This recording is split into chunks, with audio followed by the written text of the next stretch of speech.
Hello, I'm Satu Mazumdar, President of Lotus Wealth Solutions, an independent fee-only financial planning and investment management firm exclusively for mid and late career physicians. Let me ask you a question. Do you practice evidence-based investing to manage your investment portfolio or your retirement portfolio? I doubt it.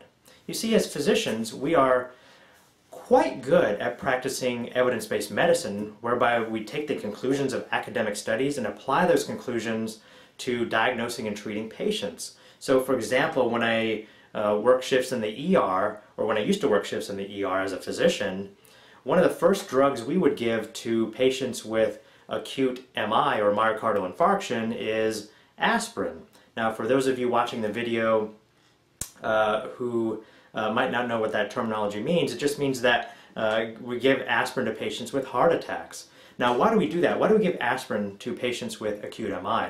Well, the reason is that several academic studies done decades ago concluded that if we give aspirin to patients with acute MI, that we increase their chance of survival. So I wouldn't just walk into a patient's room and if that patient's having acute MI, I wouldn't just throw my hands up in the air and give them Tylenol, right?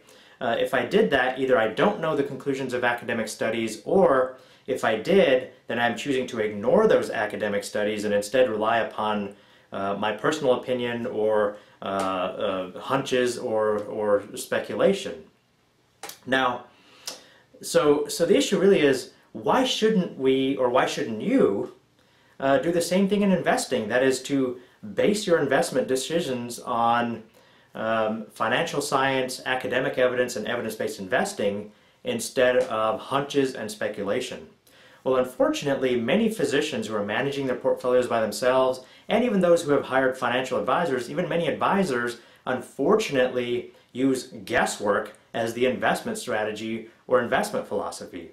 Well, in my opinion, guesswork is not an investment philosophy or strategy. So, just like it may be detrimental to a patient with an acute MI to withhold aspirin, it may be detrimental to your financial life to ignore the conclusions of academic studies and not basing your investment decisions on these academic studies. Now, some of these unintended consequences to you might be that you'd have to work harder, and let's face it, in medicine we have to work harder and harder and harder every year for very little extra compensation. You'd either have to work longer or retire later, or perhaps you may have to start sacrificing other things that you enjoy. Perhaps you'd spend less time with your family and doing other things in life that you enjoy. Now, let's try to gauge how good or solid your investment plan is, whether you're doing it yourself or whether you've hired a financial advisor to manage your portfolio for you. So let's answer some critical questions. I want you to answer these questions by yourself and see how solid of an investment plan and strategy and philosophy that you have. So the first is your investment philosophy based upon financial science, academic evidence, and evidence-based investing, or are you and your advisor just gambling with your money? Second thing I want to ask you is, do you understand every single investment in every account across your entire portfolio?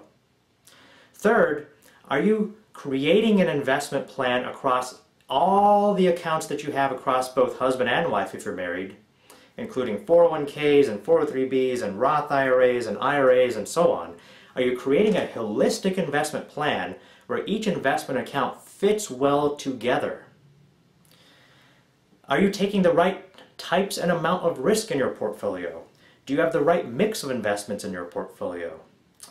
You know, physicians are accused of making too much money, and we're accused of not paying our fair share in taxes. So is your portfolio, your entire investment portfolio as a unit, is it tax efficient? And then, do you have the guts to stick with an investment strategy when the markets drop 30, 40, or even 50%? And taking it one step further, do you have the guts to buy more when the markets are down? And finally, will you run out of money after you retire? Now, if you cannot answer all of these critical investment questions, then we need to really talk.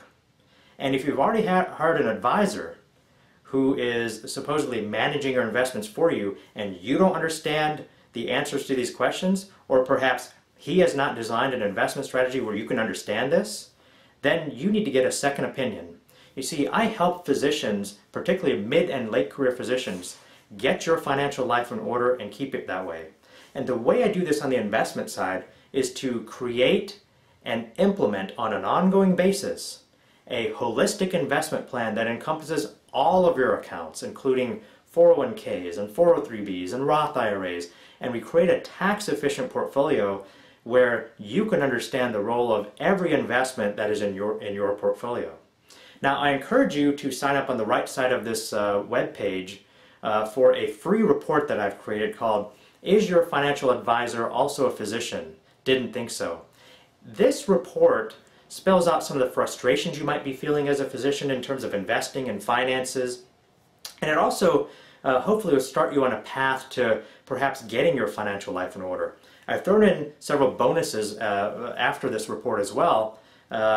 Those include things like my newsletter and other kind of bonuses that I think are going to help you as far as an evidence-based investing philosophy and how to design and implement it, and other financial planning issues.